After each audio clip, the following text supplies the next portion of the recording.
صفا کو لکھایا رسول نے،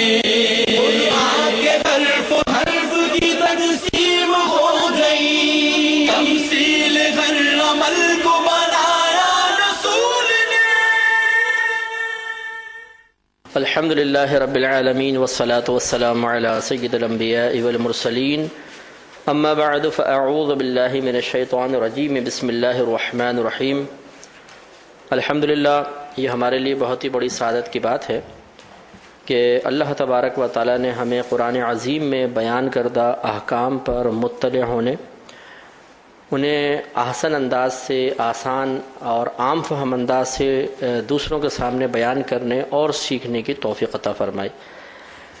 یہ بہت ہی بڑی سعادت ہے کہ انسان اللہ تبارک و تعالیٰ کی رضا والے اعمال اختیار کرنے میں کامیاب ہو، اور رضائے الہی کی معرفت اس کے احکام کے ذریعے بہت احسن انداز سے ہو سکتی ہے، کیونکہ جس چیز کی طلب صراحتاً اللہ تعالیٰ فرما رہا ہے، یقینی سی بات ہے کہ وہ اللہ کی رضا والے کام ہیں، اور یہ معلوم ہو جانا کہ میں اس فعل کے ذریعے اللہ کی رضا حاصل کر سکتا ہوں بہت بڑی بات ہے۔ اگر اللہ تبارک و تعالیٰ چاہتا تو صراحتاً نہیں بلکہ کنایتاً اور اشارتاً قرآن میں بہت ساری باتیں بیان فرما دیتا، اور بیان بھی کی ہیں، اور ہمیں مکلف بنا دیتا کہ ان پہ غور و تفکر کرنے کے بعد اس سے اللہ کی رضا کو تلاش کر کے اس کے تقاضے کے مطابق عمل کرنے کی کوشش کرو، تو ہمارے لیے تھوڑا سا دشوار ہو جاتا۔ لیکن ان آسانیوں اور ان سہولتوں کو تسلیم کر لینے کے باوجود ہم مسلمان احکام خداوندی کی معرفت کے سلسلے میں بہت کوتاہی کا شکار ہیں۔ ہم قرآن کو قرآن کی طرح سے پڑھتے ہی نہیں ہیں، بس ہم قرآن پڑھتے ہیں صرف عربی عبارت کے لحاظ سے، ترجمہ، تفسیر، مفہوم کچھ ہمیں سمجھ میں نہیں آ رہا ہوتا، ہمیں یہ تک نہیں معلوم ہوتا کہ ہمارا رب کریم اس قرآن میں ہم سے کیا فرمانا چاہتا ہے، یہ جو آیت ہم پڑھ رہے ہیں اس آیت کا کیا بنیادی تقاضا ہے، یہ کسی حکم کے بارے میں ارشاد فرما رہی ہے، کسی خاص مسئلے پر، خاص نوع کی چیز پر غور و تفکر کی دعوت دے رہی ہے، یہ آیت ہمارے قلب میں خوف پیدا کرنا چاہتی ہے، یہ ترغیب دینا چاہتی ہے، کچھ ہمیں معلوم نہیں ہوتا۔ اس لیے ہمارے مسلمانوں کی اکثریت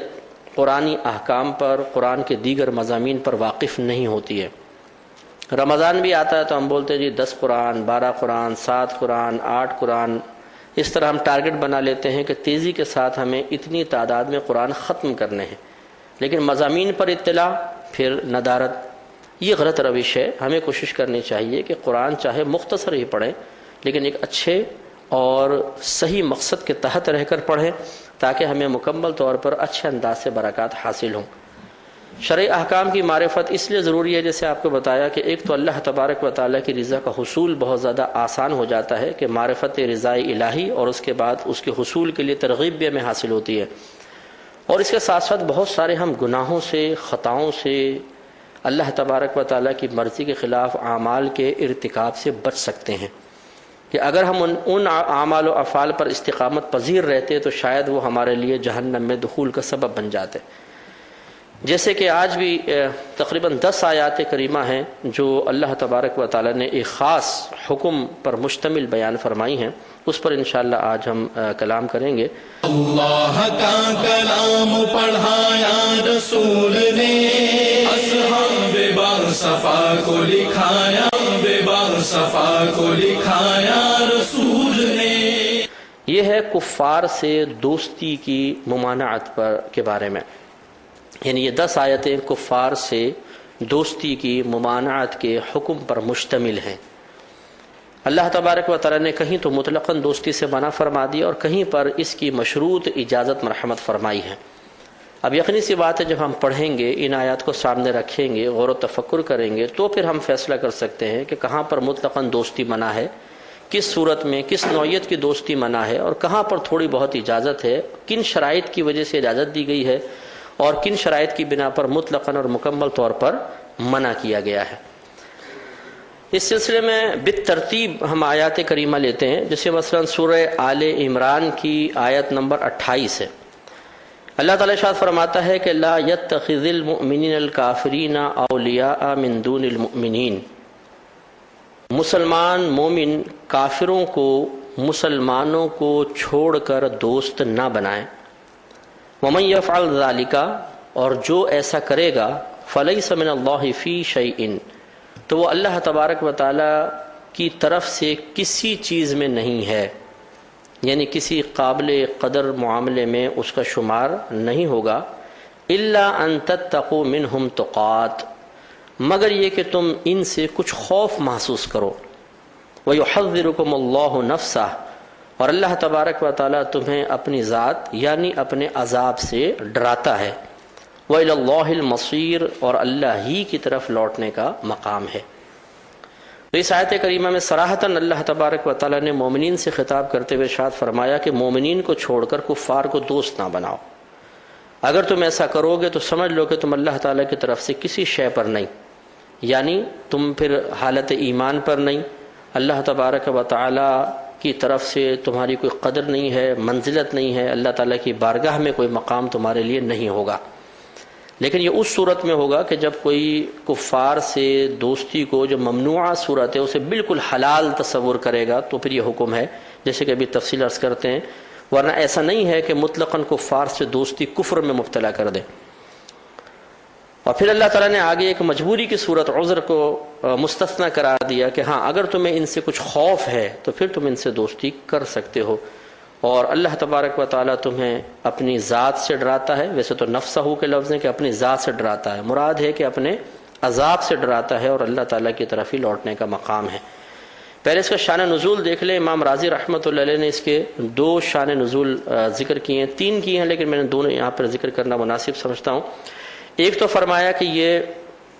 آیت کریمہ ایک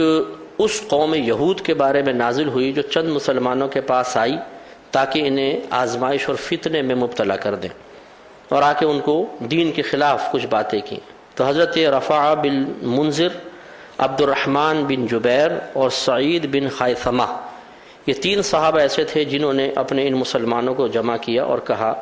کہ تم ان یہود کی قوم سے اجتناب کرو، اگر تم ان سے احتراز نہیں کرو گے، ان سے بچنے کی کوشش نہیں کرو گے تو تمہیں فتنے میں مبتلا کر دیں گے۔ تو اس پر پھر اللہ تبارک و تعالیٰ نے ان گویا کہ جو اس یہود قوم سے ممارست کر رہے تھے، میل جول رکھ رہے تھے، ان کے لیے اللہ نے آیت نازل فرمائی کہ تم ان غیر قوموں سے دوستی نہ رکھو اپنے مسلمان بھائیوں کو چھوڑ کر، ہاں اگر کچھ خوف محسوس کرتے ہو تو وہ الگ بات ہے۔ اب یہ خوف کی یہ امام راضی رحمۃ اللہ علیہ نے تین صورتیں کفار سے دوستی کی بیان فرمائی ہیں، جس سے زیادہ وضاحت ہو جائے گی کہ کس صورت میں ان سے دوستی یا رابطہ رکھنا جائز ہے اور کس صورت میں رابطہ رکھنا جائز نہیں ہے۔ اللہ کا کلام پڑھایا رسول نے، اصحاب باصفا کو لکھایا رسول نے۔ پہلا تو یہ فرماتے ہیں کہ پہلے ان سے میل ملاپ یا دوستی کی صورت یہ ہو سکتی ہے کہ ہم ان کے کفر سے مکمل طور پہ راضی رہیں، یہ ٹھیک ہے، کافر ہے تو کافر ہے، کوئی بات نہیں، اور یہ صحیح ہیں، ان کا مذہب بھی حق ہے، یہ ہے وہ ہے۔ تو اگر کوئی مسلمان ان کو حق سمجھتے ہوئے، درست سمجھتے ہوئے پھر ان سے میل ملاپ رکھتا ہے تو یقینی سی بات ہے کہ آپ ارشاد فرماتے ہیں کہ یہ کفر پر راضی ہونا ہے، اور رضا بالکفر کفر ہے، اور یہ بالکل ممنوعہ صورت ہے کہ اگر ہم کافر کو حق پر سمجھتے ہوئے اس سے دوستی اور میل ملاپ رکھیں گے تو انسان خود ہی کافر ہو جائے گا۔ تب تو یہ آیت کریمہ اپنی حقیقت پر ہوگی کہ ذالک فلیس من اللہ فی شیء، کہ یہ اللہ تعالیٰ سے کسی شے میں نہیں ہے، یعنی اللہ کی طرف سے پھر اس کے لیے کوئی مقام نہیں ہے، کوئی مرتبہ نہیں ہے، کوئی اس کے لیے مدح و ثنا کے پہلو نہیں ہیں، گویا کہ یہ شخص بھی کافر ہو جائے گا۔ پہلی صورت تو یہ ہے، اور یہ بالکل ممنوع صورت ہے۔ دوسری صورت یہ ہے کہ دنیاوی معاشرت کی وجہ سے، دنیاوی تعلقات کو بہتر رکھنے کی غرض سے انسان ان کے ساتھ دوستی اور معاملہ رکھے اور اچھا رویہ اختیار کرے، یہ کہتے ہیں کہ یہ کوئی ممنوع نہیں ہے، یہ بالکل جائز ہے۔ اس میں ان تمام سوالات کا جواب آ جائے گا کہ ہم اسکول میں پڑھتے ہیں، کچھ کرسچن دوست ہیں، یہود دوست ہیں، ہم کالج میں ہیں، یونیورسٹی میں ہیں، فیکٹریز میں ہیں، ساتھ ہمارے کام کرتے ہیں، پڑھتے ہیں، اب ہمیں باتیں بھی کرنی پڑتی ہیں، کبھی ہنسی مذاق بھی ہو جاتا ہے، کبھی کھانا بھی ساتھ میں کھانا پڑ جاتا ہے، تو کیا یہ شرعاً جائز ہے؟ تو اس لیے فقہا نے لکھا، جیسے امام راضی رحمۃ اللہ علیہ نے بھی وضاحت کر دی کہ چونکہ اگر بالکل احتراز کیا جائے تو ہزارہا معاملات میں انسان حرج میں مبتلا ہو جائے گا۔ خصوصاً یورپ کنٹریز کا آپ ذرا تصور ذہن میں لائیں کہ جہاں پر قدم قدم پر غیر مسلموں سے رابطہ رکھنا پڑتا ہے، تو اگر کوئی ان کے عقائد کو، ان کے نظریات کو جو اسلام سے متصادم ہیں، اسلام سے ٹکراتے ہیں، انہیں غلط ہی تصور کرتا ہے اور قلبی لحاظ سے محبت والا میلان نہیں ہے، دل میں بہت زیادہ محبت کوئی محسوس نہیں کرتا۔ ایک ہوتا ہے انسیت اور مانوسیت، یہ تو جانور بھی ساتھ ہوتا ہے تو اس سے ہو جاتی ہے۔ اگر گلی کے کونے پہ کوئی فقیر بیٹھتا ہے اور ہم ادھر سے گزرتے ہیں اور روزانہ ہمیں سلام کر لیتا ہے تو اس سے بھی ایک مانوسیت سی اور محبت سی پیدا ہو جاتی ہے، لیکن وہ اتنی غالب تو نہیں ہوتی کہ اس کے لیے ہم قربانیاں دینا شروع کر دیں۔ تو اگر کافر سے بھی اس طرح کی کوئی میل ملاقات ہے کہ انسان اس کے غلط عقائد کو غلط ہی تصور کرتا ہے، قلب میں ان کی وہ محبت نہیں پاتا کہ جس کی وجہ سے انسان بہت سے ناجائز امور بھی کسی کی محبت کے تقاضے کے تحت، مروت کے تقاضے کے تحت سر انجام دے لے، اور صرف ایک دنیاوی مجبوری کے تحت تعلق رکھتا ہے، تو یہ کوئی ممنوعہ صورت نہیں ہے۔ لہٰذا اگر آپ کے گلی محلے میں کوئی غیر مسلم رہتے ہیں، ان سے دعا سلام ہو گئی تھوڑی بہت، کبھی ان کے ساتھ کھڑے ہونے کا موقع مل گیا مروتاً کہ اگر نہیں کھڑے ہوں گے تو شاید یہ دل آزاری کا اس کے سبب بن جائے گا، ایسے اسکول، کالج، یونیورسٹی، فیکٹریز وغیرہ میں کام کاج کے مقامات پر اگر میل ملاپ تھوڑا بہت ہوتا ہے، دعا سلام ہوتی ہے، کبھی کبھار بیٹھ کے ساتھ کھانا بھی کھا لیتے ہیں، تو اس میں شرعاً کوئی حرج نہیں ہے، بشرطے کہ تمام جو قیودات ذکر کی گئی ان کا لحاظ رکھا جائے۔ اور تیسری صورت یہ بیان فرماتے ہیں کہ یہ متوسط صورت ہے ان دونوں کے درمیان،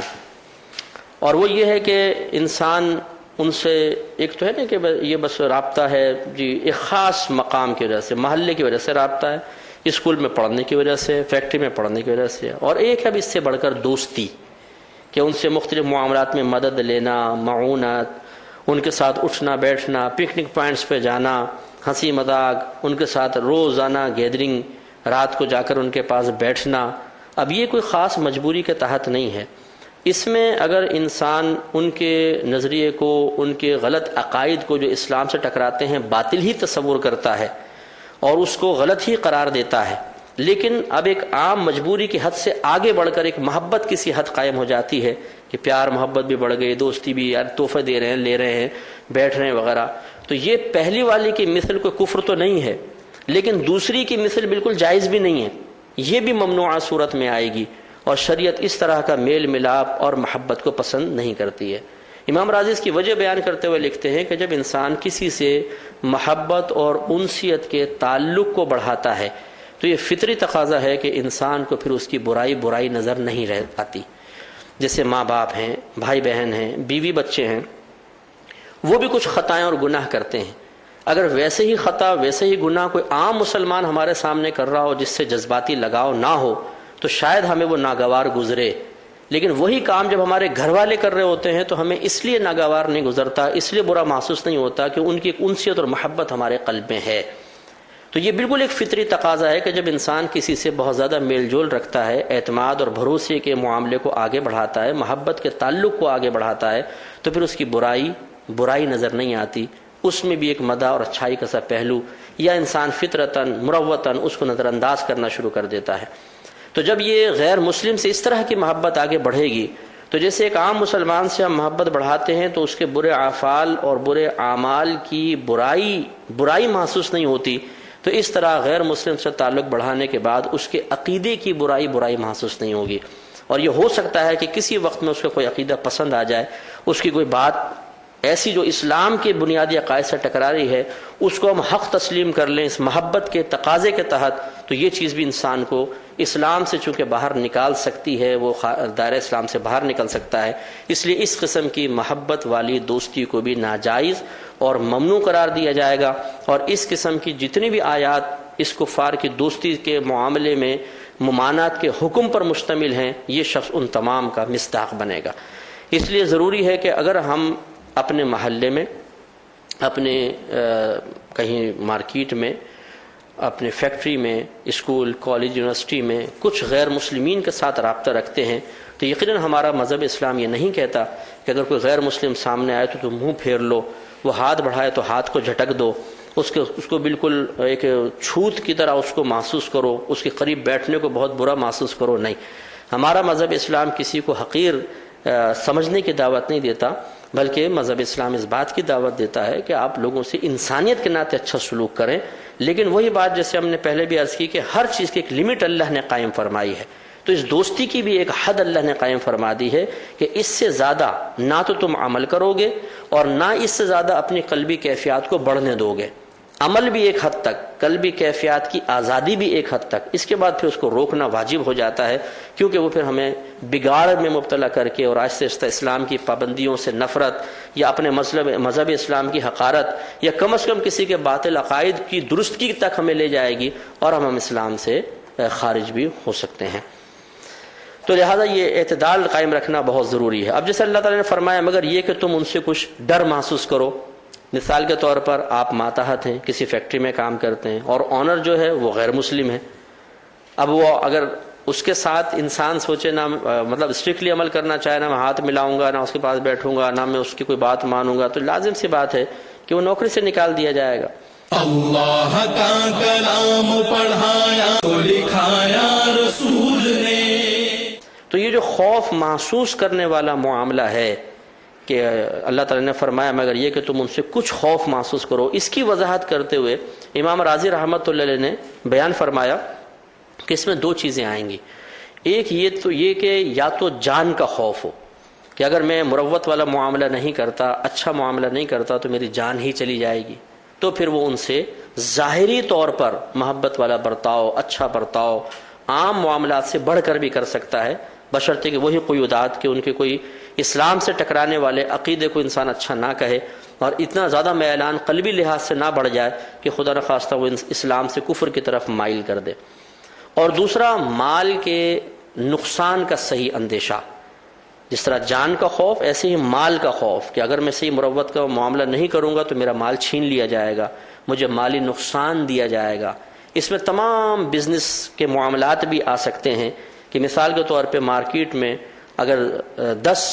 ہمارے بزنس سے تعلق رکھنے والے افراد ہیں جن میں سے 6 غیر مسلم ہیں اور 4 مسلمان ہیں،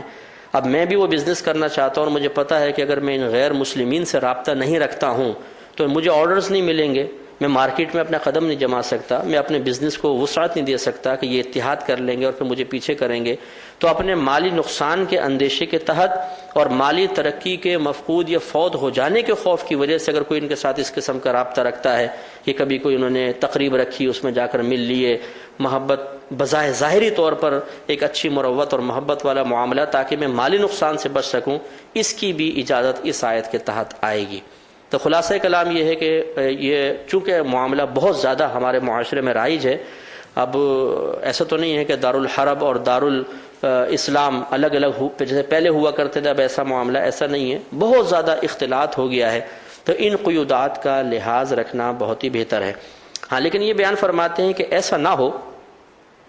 کہ انسان عام معاملات میں خوف محسوس کرتے ہوئے اور پھر مروت کا معاملہ کرے، یعنی جان اور مال کے علاوہ کوئی اور خوف، مثال کے طور پر جی اس لیے میل جول زیادہ رکھ رہے ہیں کہ مجھے مکان کرائے پر نہیں ملے گا یا مجھے کرائے کے مکان سے نکال دیا جائے گا، اب اس میں نہ کوئی جان کا خوف ہے نہ مال کا، اس میں وہی لمٹ کے ساتھ ہی بس انسان کر سکتا ہے، اس سے زیادہ آگے بڑھنے کی اجازت نہیں ہے۔ خلاصہ کلام یہ ہے کہ پہلی بات تو یہ کہ صرف مسلمان کو ہی دوست بنانا چاہیے اور دوستی حقیقتاً مسلمان سے ہونی چاہیے۔ نمبر 2، غیر مسلم کو حقیر سمجھنا، کمتر سمجھنا، اسے اپنے قابل نہ سمجھنا شریعت اس کی اجازت نہیں دیتی ہے، وہ بھی انسان ہے، ایک انسانیت کے ناطے ہمیں ان کے ساتھ اچھا سلوک کرنا چاہیے، اگر کوئی مصیبت میں مبتلا ہے تو انسانیت کے ناطے مدد بھی کر لیں، کوئی حرج نہیں ہے۔ تیسرا یہ کہ ان سے بچنا پاسبل نہیں ہے، اسکول میں ساتھ ہیں، کالج میں، یونیورسٹی میں، کام کاج کے مقام پر، ایسی صورت میں ظاہری برتاؤ کرتے ہوئے ان کے ساتھ رہنے میں کوئی حرج نہیں ہے، کبھی کبھار کھانا پینا بھی ساتھ ہو جائے کوئی حرج نہیں ہے، بلکہ اگر ڈیلی بھی کھانا، مثال کے طور پہ یہ ان کا طریقہ ہے کہ آفس میں سب مل کر کھاتے ہیں، اب یہ مجبوری کی صورت ہے، اگر انسان وہاں سے اٹھتا ہے تو ماحول خراب ہوتا ہے، فتنہ پھیلتے ہیں، تو اس صورت میں ساتھ بیٹھ کر بھی وہ کھا سکتے ہیں۔ اس کے بعد ایک صورت ہے کہ نقصان پہنچنے والا اندیشہ ہو کہ جان کا یا مال کا نقصان پہنچ جائے گا، تو پھر عام جو ایک مروتی تقاضا ہے اس سے بھی تھوڑا سا آگے بڑھ کے انسان ظاہری طور پہ اعمال ایسے اختیار کر سکتا ہے جن سے ان کو یوں لگے کہ یہ ہم سے محبت کرتا ہے، ہماری طرف زیادہ اس کا لگاؤ میں اعلان ہے، لیکن یہ وہاں پر اجازت ہوگی جہاں پر مال یا جان کے خوف کا صحیح اندیشہ ہو۔ اور اگر خدا نخواستہ کوئی اس لیے میل جول رکھنے کی کوشش کرتا ہے کہ جی ان کا مذہب مجھے اچھا لگتا ہے، اپنے مذہب اسلام کی کچھ پابندیاں یا احکام سے نفرت کی بنا پر ان کی طرف میلان زیادہ ہو گیا ہے، انہیں ٹھیک اور درست قرار دیتا ہے، تو یہ چیز یا تو اسے کافر بنا دے گی یا کفر کی طرف مائل کر دے گی، تو اس قسم کی دوستی اور میل ملاپ ممنوع ہوگا۔ تو اس تفصیل کے بعد اب دیگر آیات دیکھیے، ان کو بھی دیکھ لیتے ہیں کہ ان میں اللہ تبارک و تعالیٰ نے مزید کس طریقے سے اس فعل کی یا اس جو معاملے کی ممانعت فرمائی ہے، اس کی رکاوٹ پیدا فرمائی ہے۔ سورہ نساء آیت نمبر 89 میں اللہ تبارک و تعالیٰ ارشاد فرماتا ہے کہ ودو، یہ کفار تمنا کرتے ہیں، خواہش کرتے ہیں، لو تکفرون، کہ تم کافر ہو جاؤ، کاش تم کافر ہو جاؤ، کما کفروا، جیسے کہ وہ کافر ہوئے، فتکونون سواء، تو تم ان کے ساتھ برابر ہو جاؤ کفر میں۔ اللہ تعالیٰ فرماتا ہے فلا تتخذوا منہم اولیاء، تو اے مومنو تم انہیں دوست مت بناؤ، حتی یہاجروا فی سبیل اللہ، یہاں تک کہ یہ اللہ تبارک و تعالیٰ کے راستے میں ہجرت کریں۔ پھر کچھ آگے بیان فرمایا کہ ولا تتخذوا منہم ولیا ولا نصیرا، اور تم ان میں سے کسی کو دوست اور مددگار مت بناؤ۔ تو پہلا اللہ تعالیٰ نے بیان فرمایا ان کی قلبی معاملات ذکر فرمائے کہ وہ اس زمانے کے جو کفار تھے، خاص طور پہ ان کے بارے میں کہ اے ایمان والو، یہ کفار خواہش رکھتے ہیں کہ تم مذہب اسلام ہی چھوڑ دو، اور جیسے ہم کافر ہیں تم بھی کافر ہو جاؤ۔ تو لہٰذا جب ان کی خواہش ہے کہ تم اپنے برابر کرنا چاہتے ہیں تو تم ان سے دوستی مت رکھو، یہاں تک کہ یہ اللہ کے راستے میں ہجرت کریں۔ اللہ کے راستے میں ہجرت کا مطلب کہ پہلے اسلام لائیں اور پھر اللہ کے راستے میں ہجرت کریں، تو ٹھیک ہے، پھر تم ان سے دوستی کر سکتے ہو۔ یہ تصور میں ذرا لے کر آئیں کہ جب مکۃ المکرمہ میں، یعنی فتح مکہ سے پہلے جو صورتحال تھی،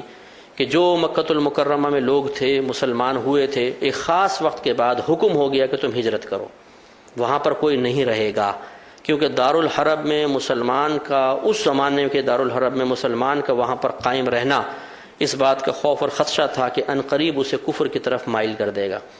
کیونکہ ایک تو ان کے ساتھ رہنا، پھر ان کا ظلم و ستم ہو سکتا ہے کوئی برداشت نہ کر سکے اور کفر کی طرف چلا جائے، تو اللہ تبارک و تعالیٰ کی طرف سے فرض قرار دیا گیا کہ تم ہجرت کرو، اس مقام کو چھوڑ دو، اور ایمان کی مضبوطی اور دیگر احکام سیکھنے کے لیے دارالاسلام یعنی مدینے کی طرف آ جاؤ۔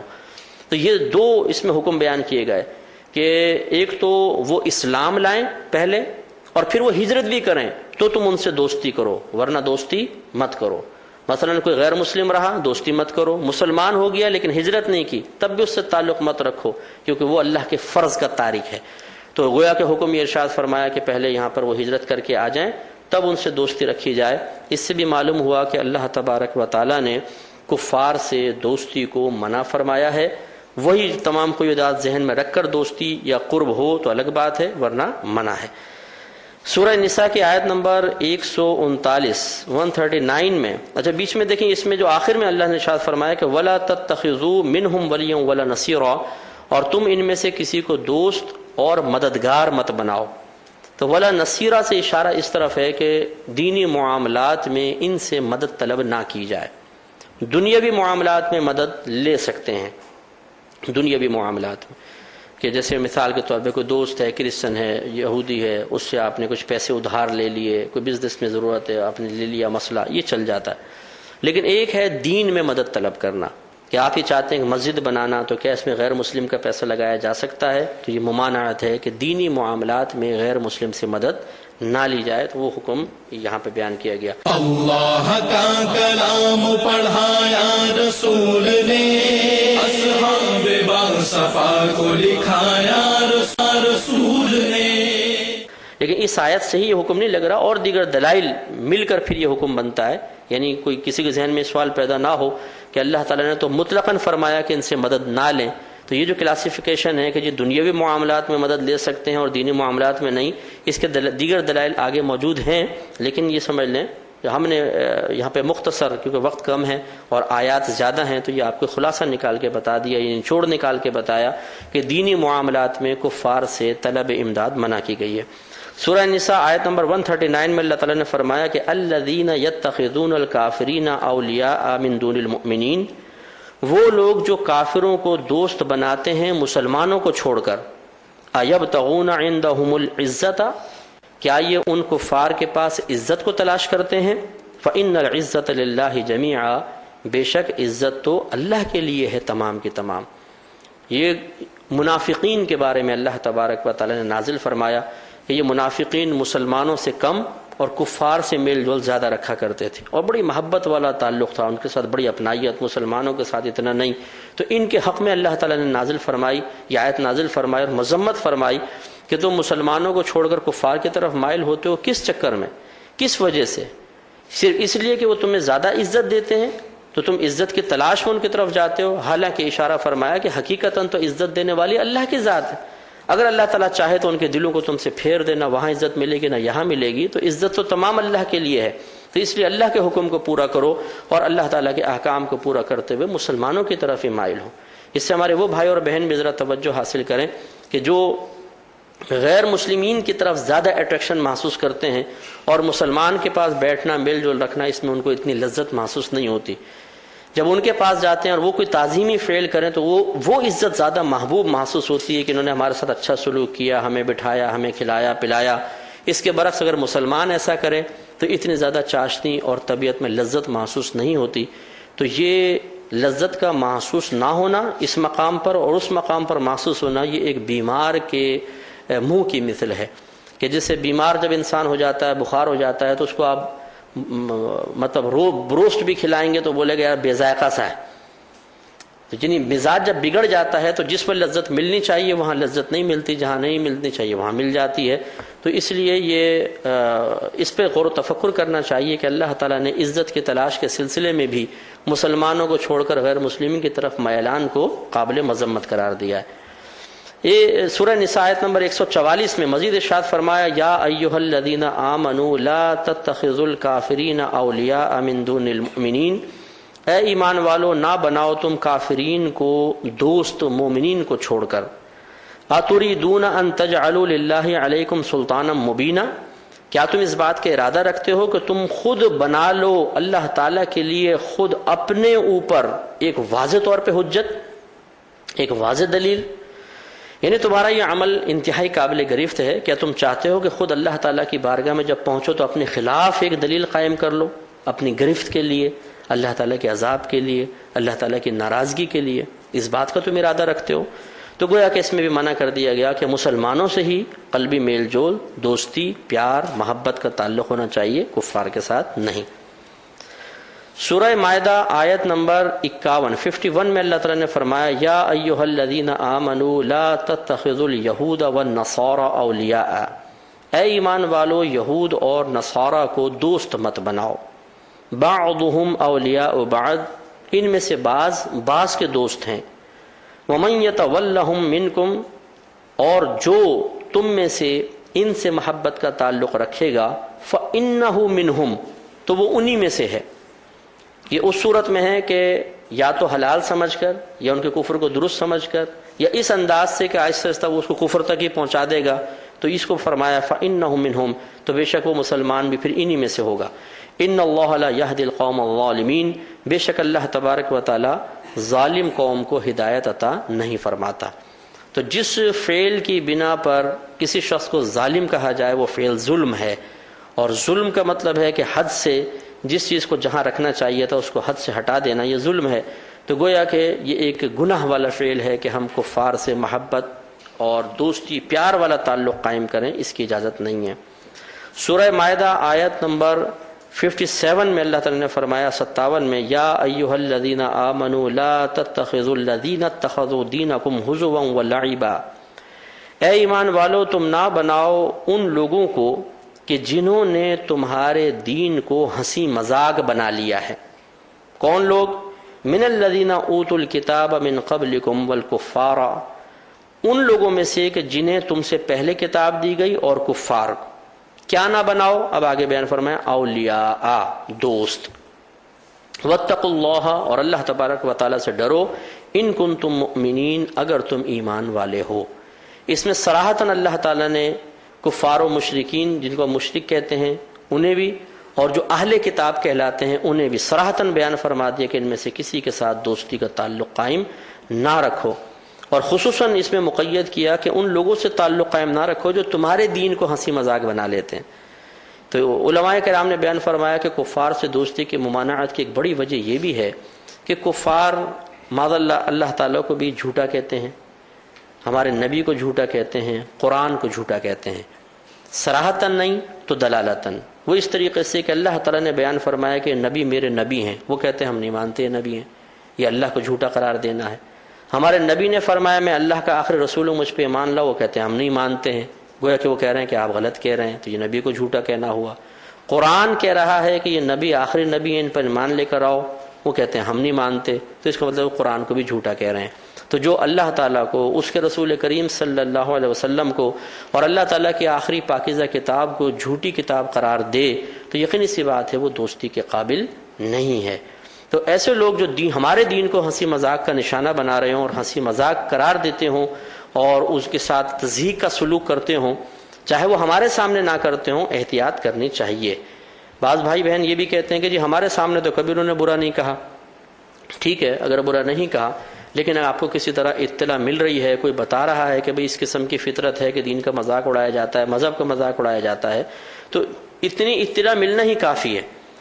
اگر میں کسی کے ساتھ انویسٹمنٹ کرنا چاہوں اور کوئی مجھے آ کر پہلے بتا دے کہ جی یہ بڑا دھوکے باز ہے، فراڈیا ہے، آپ اس کے ساتھ انویسٹمنٹ نہ کریں، تو میرے خیال میں کبھی ہمت نہیں کروں گا، کیونکہ یعنی کہہ تو رہا ہے نا ایک آدمی، شک پیدا ہو جائے گا، شبہ پیدا ہو جائے گا۔ میں کبھی بھی یہ نہیں کہوں گا میرے سامنے تو کبھی فراڈ نہیں کیا، میں تو کروں گا نہیں۔ بلکہ احتیاط کا تقاضا یہ ہے کہ ہم دل میں خوف اور ڈر محسوس کرتے ہوئے اپنے پیسے کو ضائع ہونے سے بچائیں گے۔ تو پھر ایمان کے بارے میں کیا خیال ہے؟ اگر کوئی آ کر یہ کہتا ہے کہ فلاں فلاں سے دوستی نہ رکھو، وہ دین کا مذاق اڑانے والا ہے، ہمارے مذہب اسلام کو برا سمجھتا ہے، برا کہتا ہے، اور ہم جواب میں کہیں جی میرے سامنے تو نہیں کہا، تو پھر کاروبار کے سلسلے میں ایسا کیوں نہیں کہا تھا جی میرے ساتھ تو کبھی چیٹنگ نہیں کی ہے، ہمارے سامنے تو کبھی فراڈ نہیں کیا، ہم تو کریں گے نہیں۔ وہاں جیسے انسان بچتا ہے ایسے ہی اپنے ایمان کی حفاظت کے سلسلے میں اس طرح کے لوگوں سے دور رہنا زیادہ ضروری ہے۔ سورہ مائدہ آیت نمبر 81 میں اللہ تعالیٰ نے ارشاد فرمایا وَلَوْ كَانُوا يُؤْمِنُونَ بِاللَّهِ وَالنَّبِيِّ، اور اگر وہ اللہ تبارک و تعالیٰ اور ان نبی کریم صلی اللہ علیہ وسلم پر ایمان لاتے، وَمَا أُنزِلَ إِلَيْهِ، اور اس پر جو نازل کیا گیا ان نبی کریم صلی اللہ علیہ وسلم کی طرف، مَتَّخَذُوهُمْ، تو کبھی بھی نہ بناتے ان کفار کو اولیاء دوست،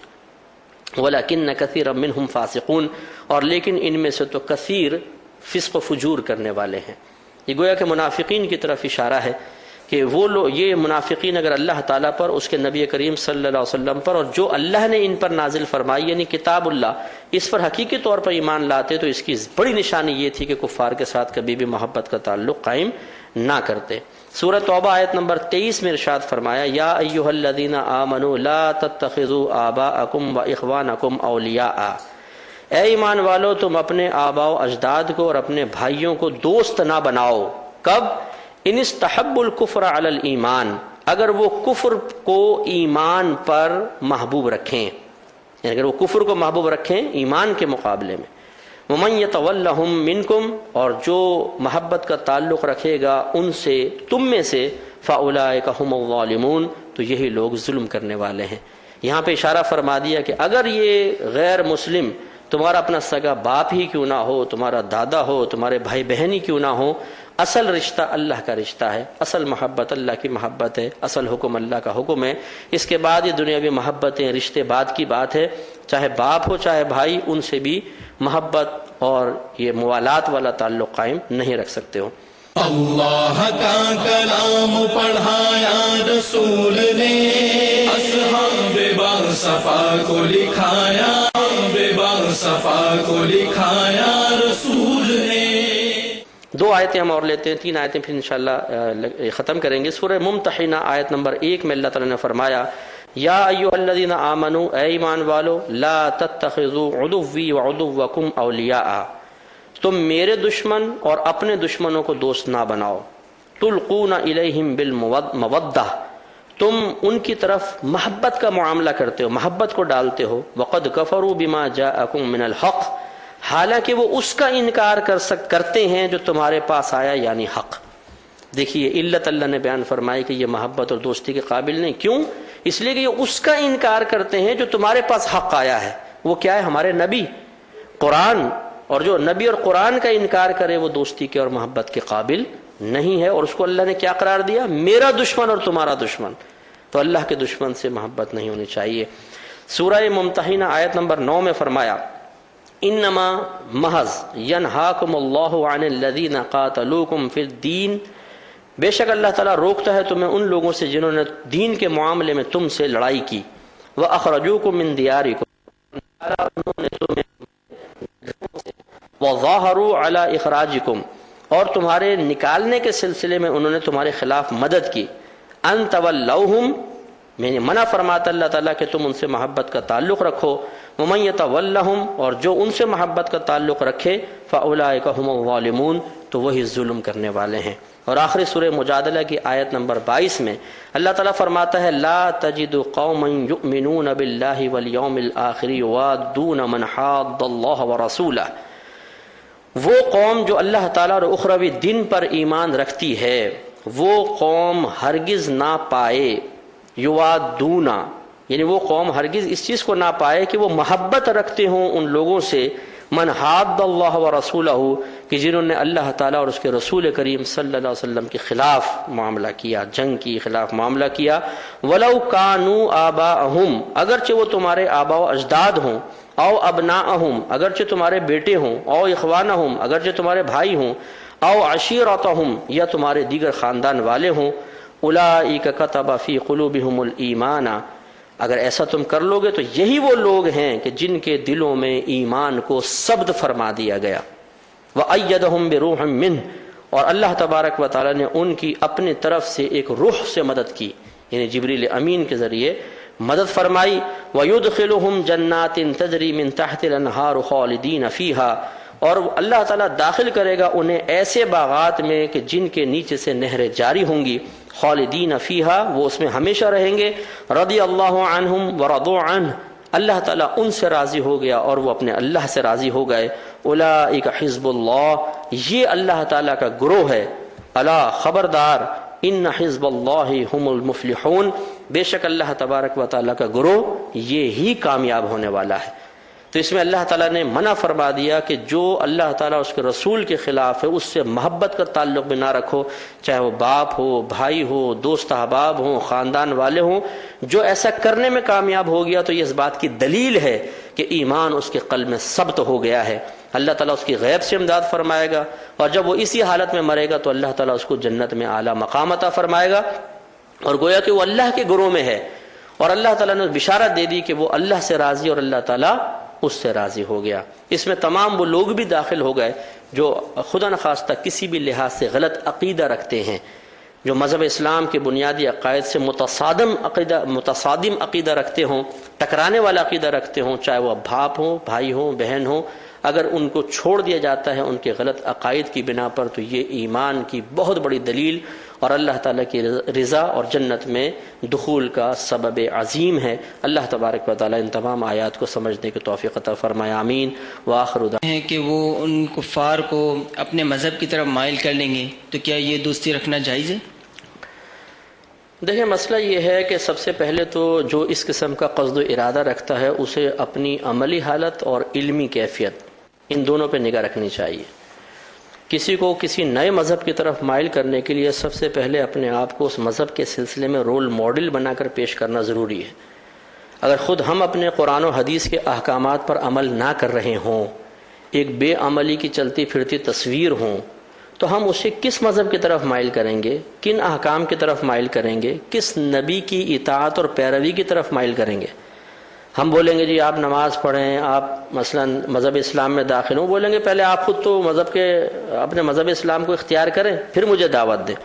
تو یقینی سی بات ہے کہ ایک بے عمل شخص جو خود اپنے نبی کریم صلی اللہ علیہ وسلم کے احکامات کو بوجھ سمجھ کر نظر انداز کر رہا ہے، وہ کس خوش فہمی میں مبتلا ہو کر انہیں تبلیغ دین کرے گا۔ دوسری بات، اپنی علمی کیفیت، اپنی علمی مقدار کا اندازہ کرے کہ بالفرض اگر ہم ایک کافر کو کہتے ہیں جی میں اس لیے دوستی کر رہا ہوں کہ اس کو مذہب کی طرف مائل کروں، تو ہمیں خود اپنے مذہب کے بارے میں کتنی معلومات ہے؟ اگر وہ کچھ کراس کویسچننگ کرتا ہے، کچھ ہم سے مذہب کے بارے میں معلوم کرتا ہے، تو کیا ہم اسے مکمل طور پہ سیٹسفائیڈ کر سکتے ہیں؟ مجھے کسی نے واقعہ بتایا کہ یہ جو روس کی ابھی ریاستیں آزاد ہوئی ہیں، ان میں ایک کوئی بچہ تھا جو مسلمان گھرانے سے تعلق رکھتا تھا، لیکن اس گھر والے اتنا زیادہ مذہب اسلام کے بارے میں خود نہیں جانتے تھے. تو وہ بچہ اسکول گیا تو اسکول میں لڑکوں نے اس سے پوچھا بھائی تم کون ہو؟ کہا جی مسلمان، ہم مذہب اسلام سے تعلق رکھتے ہیں. انہوں نے کہا اسلام کیا ہے، ہمیں بیان کرو. تو وہ بچہ بیان نہ کر سکا، تو وہ اپنے گھر پر آیا اور اس نے اپنے ماں باپ سے پوچھا کہ مجھے بتائیے اسلام کیا ہے. تو باپ سے پوچھا، اس نے کوئی معقول جواب نہ دے سکا. اس نے کہا بیٹا مجھے تو کچھ ایسا معلوم نہیں. والدہ سے پوچھا، وہ بھی نہیں جواب دے سکے. تو اس بچے نے جواب میں کہا جب آپ کو یہی نہیں پتا کہ اسلام کیا ہے، مجھے نہیں پتا اسلام کیا ہے، تو میں اس مذہب سے وابستہ ہی کیوں رہوں. تو اس نے مذہب اسلام کو چھوڑ دیا. تو آج ہمارے ہاں صورتحال یہ ہے کہ جو بیچارہ اس قسم کا دعویٰ کر کے اپنے آپ کو جھوٹی تسلی دے رہا ہے اور اس عمل کو اپنے لیے معقول قرار دینے کی اور جائز قرار دینے کی کوشش کر رہا ہے، اسے خود سوچنا چاہیے کہ کیا وہ اپنے مذہب اسلام کے بارے میں اتنی معلومات رکھتا ہے کہ کسی غیر مسلم کو مطمئن کر کے مذہب اسلام کی طرف مائل کر سکے. جب وہ کراس کویسچننگ کرے، کوئی اعتراض مذہب اسلام پہ کرے، تو کیا وہ اس اعتراض کا صحیح طریقے سے جواب دینے میں کامیاب ہو سکتا ہے؟ اگر ایسا ہے تو پھر اس چیز کو بنیاد بنا کر آپ آگے بڑھ سکتے ہیں، ورنہ اس موہوم سے خیال کو لے کر اگر انسان دوستی بڑھانے کی کوشش کرے تو شاید اس کو تو مائل نہیں کر سکے گا، لیکن باطنی شاید اس کے باطنی تقاضے ان کی طرف مائل کر دیں گے. لہذا اس قسم کا شخص کہ جو خود مذہب اسلام کی تعلیمات کو زیادہ نہیں جانتا اور ان پر عمل کرنے میں خود کوتاہی کا شکار ہے، اس کو ہرگز اجازت نہیں ہوگی کہ وہ اس بات کو بنیاد بنا کر غیر مسلمین کے ساتھ رابطے کو بڑھانا شروع کر دے. اس میں اسے احتیاط کرنی چاہیے. تو خلاصہ کلام یہ ہے کہ جیسے کہ آپ کو تمام معاملات بیان کیے گئے، شرائط بیان کی، کنڈیشنز بیان کی، ہر شخص غور و تفکر کرے کہ کیا اس کے کچھ غیر مسلم دوست ہیں یا نہیں. بہنیں غور کریں کہ کیا ان کی سہیلیوں میں کوئی غیر مسلم ہے یا نہیں، اور ان سے رابطہ کس حد تک ہے، کس نیت کے ساتھ ہے، اور کیا شریعت اس حد اور اس نیت کے ساتھ کفار کے ساتھ میل جول یا دوستی کو جائز قرار دے رہی ہے کہ نہیں دے رہی. اگر جائز محسوس ہو تو رابطہ رکھ سکتے ہیں، جائز محسوس نہ ہو تو اسے اس حد تک لے کر آئیں کہ جو جواز کی حد ہے، اور ناجائز کی حد سے انسان باہر ہو جائے. اللہ تعالی ہم سب کو سمجھنے اور عمل کرنے کی توفیق عطا فرمائے. آمین. وآخر دعوانا ان الحمدللہ رب العالمین. اللہ کا کلام پڑھایا رسول نے، اصحاب با صفا کو لکھایا.